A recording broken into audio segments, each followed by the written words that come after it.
खबर दर्शकों को बता दें, ट्रेन हाईजैक को लेकर पाकिस्तान ने एक बेहद बड़ा दावा भी किया है। 21 यात्री, 4 सैनिक मारे गए हैं। बीएलए के 33 लड़ाकों को मार गिराया गया है। बलूच लिबरेशन आर्मी का भी दावा है कि 100 सैनिक हमने मार दिए हैं, 150 हमारे कब्जे में हैं। ये दो कॉन्ट्राडिक्टरी स्टेटमेंट्स दोनों ही तरफ से जारी की जा रही हैं। बीएलए का कहना है कि हमारे पास अब भी 150 लोग बंधक बने हुए हैं, हमारी मांगे नहीं मानी गई, हमारे रिहाई नहीं की गई, तो हम इन बंधकों को मार देंगे। वहीं पाकिस्तानी सेना का ये दावा है कि हमने सभी को सुरक्षित बचा लिया है, हमारा ऑपरेशन सक्सेसफुल हुआ है। ये दो अलग अलग दावे दोनों ही तरफ से किए जा रहे हैं। पाकिस्तान का ये भी कहना है कि बीएलए के 33 लड़ाकों को हमने मार गिराया है। तो जिस तरीके से ये ट्रेन हाईजैक का मामला सामने आया, दोनों ही ओर से अलग अलग बयानबाजी सामने आ रही है। पाकिस्तान का मानना है कि हमने ऑपरेशन को सक्सेसफुल करार कर दिया है और ट्रेन हाईजैक में जितने भी बंधक थे उन सभी को रिहा करा लिया है। यहां तक कि 33 बीएलए लड़ाके हमने मार गिराए हैं। वहीं बीएलए का कुछ और ही कहना है। बलूच लिबरेशन आर्मी का दावा यह है कि अब भी हमारे पास 150 बंधक कब्जे में हैं, 100 सैनिक हमने मार गिराए हैं और अगर हमारी मांगे पूरी नहीं की गई तो हम बाकी के बंधकों को भी मार देंगे। लेफ्टिनेंट कर्नल जे सोडी जी, मैं आपके पास आना चाहूंगी। ये दो अलग अलग दावे दोनों ही ओर से किए जा रहे हैं। अब ये साफ कैसे होगा कि किसका दावा सही है, किसका दावा गलत, और किसको बहलाने के लिए ये दावे यहाँ पर किए जा रहे हैं? जयंत हर्षा जी, ये मेरा सौभाग्य कि मैं आपके न्यूज चैनल पर हूँ, विख्यात को पैलेस के साथ हूँ। 1970 के दशक में जब मैं स्कूल जाता हुआ छात्र था तो मैंने पिक्चर देखी थी जिसका नाम था शोले, जिसमें अमिताभ बच्चन और धर्मेंद्र एक मालगाड़ी पे पूरा नियंत्रण करते हैं। तब मेरे को बहुत हंसी आई थी। मैंने सोचा था ये जिंदगी में ऐसा कभी हकीकत में नहीं हो सकता है, लेकिन बलूचिस्तान लिबरेशन आर्मी ने एक पूरी ट्रेन को हाईजैक करके मेरे बचपन की जो शंका थी वो साफ कर दी कि पाकिस्तान में कुछ भी हो सकता है। देखिए हर्षा जी, जहां तक बयान प्रति बयान आ रहे हैं दोनों बीएलए से, पाकिस्तानी सेना से, मैं बीएलए के बयान को ज्यादा तवज्जो दूंगा क्योंकि पाकिस्तानी सेना दशकों से झूठ बोलती आई है दुनिया से, अपनी आवाम से, अपने नागरिकों से। अगर वाकई में पाकिस्तानी सेना कह रही है कि उसने ये पूरा ऑपरेशन सफल तरीके से कर लिया है तो उसे वीडियो जारी करना चाहिए और दिखाना चाहिए कि उसी इलाके से कोई भी ट्रेन आराम से गुजरे।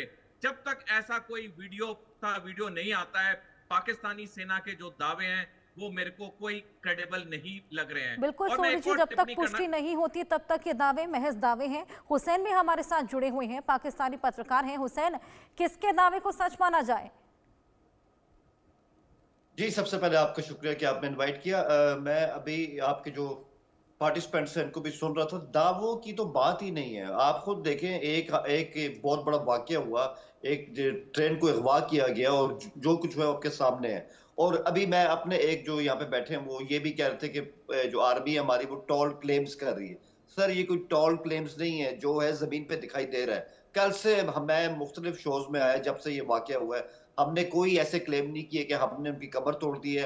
हमने हमेशा ये कहा ये सेंसिटिव मामला है, बात अभी चल रही है, देखते हैं कि इसका एंड क्या होता है। बहुत एहतियात के साथ हमने अपने अल्फाज का चुनाव किया। लेकिन अब जब कल हमारी एक ऑफिशियल स्टेटमेंट आ गई है, ये फिगर जो आपने अपनी रिपोर्ट में बताए हैं ये बिल्कुल ठीक है। यही आपकी इस टाइम ग्राउंड के ऊपर सिचुएशन है। ऑपरेशन खत्म हो चुका है और हम किसी दावे पे नहीं खड़े हैं, हम बकायदा अपने रिजल्ट्स के साथ खड़े हैं। 440 टोटल वहां पर मुसाफिर थे, 21 उसमें पहले जाबाक हुए हैं जब ऑपरेशन स्टार्ट भी नहीं होता, जो पहले से उनकी कस्टडी में थे। और सबसे जो इसमें खतरनाक बात थी, जो सबसे बड़ा पॉइंट था, ये ऑपरेशन शायद इससे पहले भी खत्म हो जाता, लेकिन समझने की बात यह है कि जब ह्यूमन शील्ड आपके सामने आती है तो आपको थोड़ा सोच से भी काम लेना होता है। यहाँ पे यही मसला था कि कुछ ऐसे मुसाफिर थे, उनके साथ उन्होंने खुदकुश बमबार जो थे उनको बिठा दिया था कि हल्का सा ये जाएंगे या इनको कोई छुड़वाने आएगा तो वहीं पे धमाका हो जाएगा, जिससे तक एक ही मतलब एक जो ब्लास्ट होगा मुसाफिरों की आप बात कर रहे हो उसी में से एक चश्मदीद है जो ये बोलते हुए भी नजर आए हैं कि 70 से 80 शव वहां पर ट्रेन की पटरी पर भी गिरे पड़े मिले हैं। तो इसको लेकर आपका क्या कहना है? मैम, बाकी सारी कहानियां हैं, हम आपको फैक्ट बता रहे हैं। 440 में अगर 21 जो लोग हैं वो जाँ बाहक हुए हैं, कितनी बड़ी स्ट्रेंथ जो है वो आपके पास वापस आई, हमने उनको बचा लिया हुआ है। और अब ये देखें, मैं अपनी बात अगर कंप्लीट कर लूं, जो प्लानिंग क्या हुई है? अगर ये ऑपरेशन में थोड़ा सा हुआ है लेट, वो क्यों हुआ है? क्योंकि जितने भी साइडिस्ट थे उनको स्नाइपर्स ने शॉट किया है, और इस टेक्निक के साथ किया है, इस महारत के साथ किया है कि वहीं पे ये ऑपरेशन खत्म हो गया। तो कई दफा ऑपरेशन इतना सेंसिटिव होता है, आप उसको इस तरह खत्म नहीं करते। क्योंकि अभी मैं ये आई थिंक जो है अभी कर्नल साहब है, इनको भी मैं सुन रहा था, आप कभी भी हमारी आर्मी के किसी क्लेम पे यकीन करेंगे भी नहीं। आपका जो है वो हमदर्दी का मादा है, वो BLA के लिए, इसलिए आप उनको एक ही तुलना में देख रहे हैं। तो प्लीज इस बात को समझे, जब ऐसे ऑपरेशन होते हैं जिसमें ह्यूमन शील्ड बिल्कुल, होती है, चलिए हो